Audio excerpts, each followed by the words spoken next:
Elon Musk has been in the news for his satirical memes and tweets a lot recently.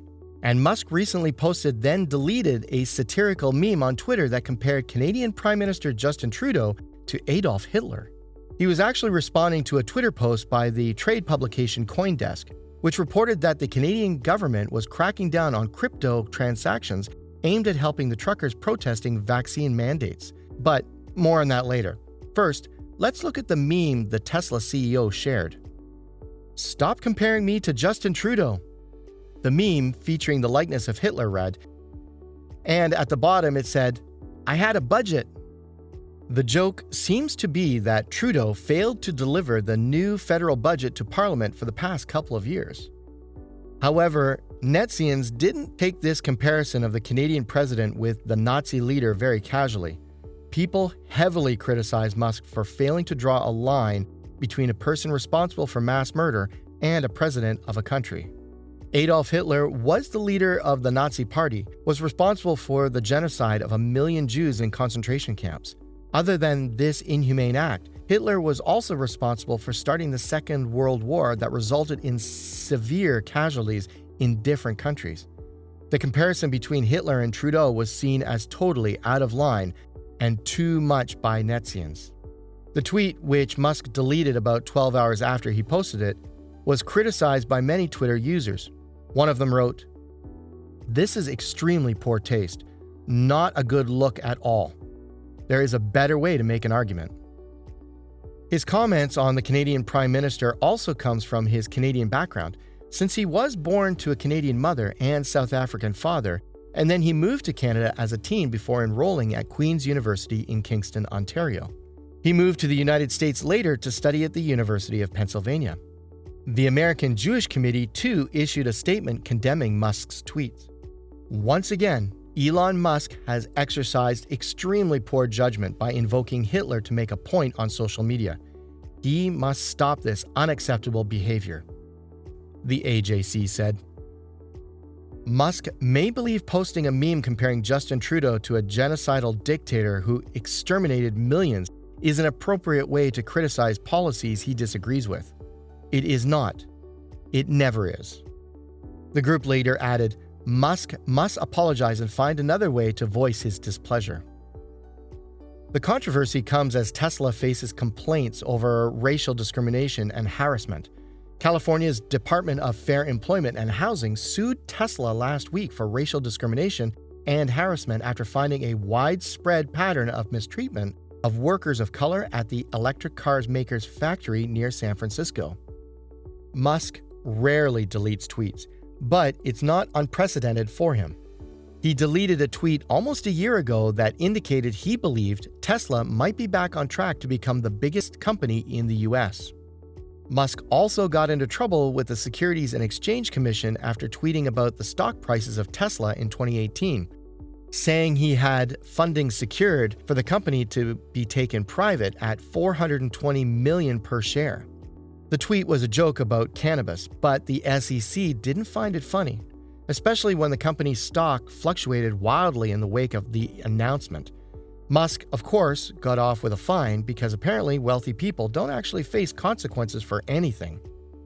Trudeau has been criticized for invoking the Emergencies Act, which grants authorities the right to clear out protests encampment that have snarled traffic in the capital of Ottawa for 3 weeks. Under the Emergencies Act, which has rarely been invoked during peacetime, the government can also seize truckers' vehicles and freeze bank accounts, prompting accusations of overreach by Trudeau. It was like for saving the democracy, he had to destroy it first, and this met a lot of criticism, naturally. Since the start of the pandemic, Trudeau has acted like COVID entitled him to unlimited power in the name of public safety, sort of like Governor Andrew Cuomo on amphetamines. Now he claims he's entitled to use an iron fist to crush the truckers' protest movement against a vaccine mandate. Many of the protesters believe the risks of the vaccine outweigh the benefit and, more important, that they have the right to control their own bodies.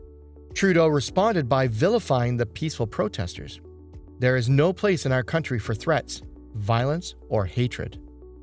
Although it's not sure who was the one spreading the hate, Quite often, Trudeau seems to be the one doing most of the threats and hatred. He's denounced the protesters baselessly as racist and misogynistic, and Monday he invoked the Emergencies Act, effectively awarding himself martial law powers to repress resistance. Trudeau said his edict will provide him the ability to compel tow truck companies to remove protesters' trucks. He's even designating protesters as terrorists in the name of cutting off their funding. Canada's Deputy Prime Minister, Chrystia Freeland, announced Tuesday, "We're broadening the scope of Canada's anti-money laundering and terrorist financing rules so they cover crowdfunding platforms and the payment service providers they use. Banks are authorized to freeze the personal accounts of anyone suspected of donating to the truckers. No court order will be necessary to strip people of their property." The Canadian government is also cracking down on the use of cryptocurrency. The Canadian Civil Liberties Association condemned Trudeau's declaration, warning that it threatened our democracy and our civil liberties. The truckers' protest is exposing the Canadian media's elite contempt, right down to the perverting of the English language. A Toronto Globe and Mail article asserted that freedom has become a code for white identity politics and the far right's weapon of choice in the culture wars, and lamented that politicians have used the call for freedom to promote bigoted, racist, and anti-democratic ideas. CBC Radio posted an article that struggled to explain why the word freedom is such a useful rallying cry for protesters. Naturally, the government radio network tapped an expert from the Canadian Anti-Hate Network who asserted that the protesters' call for freedom renders the word meaningless. Canadian cartoonist Michael D'Adder, whose work is featured in the Washington Post, portrayed a trucker convoy as fascism incarnate. Of course, Trudeau is not opposed to all protests. He boasted of his support for lives of men of color and everyone's life matters. Though he invoked martial law to respond to truckers honking horns, Trudeau had no problem with BLM protests that spun out of control in looting, arson, and shootings. In Seattle, rioters allegedly sought to trap cops inside a police building they set on fire. Protesters also set up an autonomous zone that became the site of numerous murders. Trudeau claimed that his crackdowns on truckers was about restoring confidence in our institutions. But truckers have already gloriously succeeded in demonstrating the tyrannical nature of Trudeau's regime. As Canadian columnist Andrew Lawton very nicely wrote, "If you have to tell people you're not trampling on their civil liberties, you're trampling on their civil liberties." Musk, a frequent critic of government lockdown measures and COVID vaccine mandates, has expressed support for the truckers. A fierce debate over the Canadian trucker protests has even led Trudeau to accuse his opponents of siding with fascists. Trudeau sparked an outrage on Wednesday in the Canadian House of Commons when he accused a Jewish Conservative Party member of supporting people who wave swastikas. Trudeau made the comment during the daily questioning period in the lower chamber of the Canadian Parliament after facing criticism from Conservative MP Melissa Lantsman, who became the first Jewish woman elected to her party last October, Fox News reported. Musk joked about him for not having a budget, and this has been a controversial topic for a long time. In Canada, way back on March 19, 2019, journalists crowded together in a government building on the outskirts of downtown Ottawa, fighting over the electrical outlets and scouring hundreds of pages about what then Finance Minister Bill Morneau planned to do with taxpayers' money. It was a different era. The biggest worries were a $200 billion deficit and housing affordability.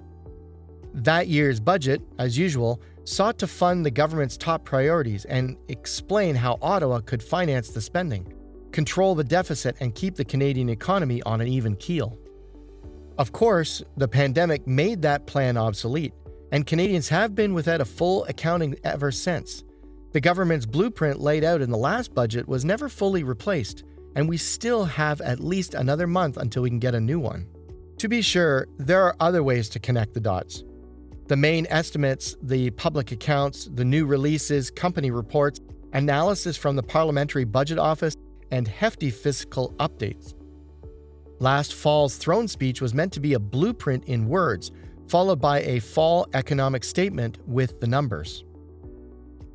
Also, a political scandal, the SNC-Lavalin affair, involving attempted political interference with the justice system by the Prime Minister of Canada, Justin Trudeau, has remained in the news. The Parliament of Canada's Ethics Commission, Mario Dion, found that Trudeau improperly influenced then Minister of Justice and Attorney General Jody Wilson-Raybould to intervene on an ongoing criminal case against Quebec-based construction company SNC-Lavalin by offering a deferred prosecution agreement. After a 6-month-long investigation, Ethics Commissioner Dion issued a report that concluded that Trudeau had contravened Section 9 of the Federal Conflict of Interest Act by improperly pressuring Wilson-Raybould. Dion wrote that while Wilson-Raybould was never officially directed to interfere, this influence was tantamount to political direction. Dion did not find that any actual political interference in the prosecution occurred. However, he reported he did not have access to all of the evidence.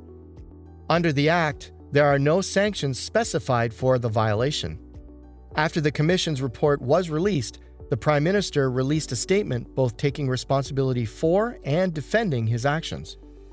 The opposition leaders have called for further investigations.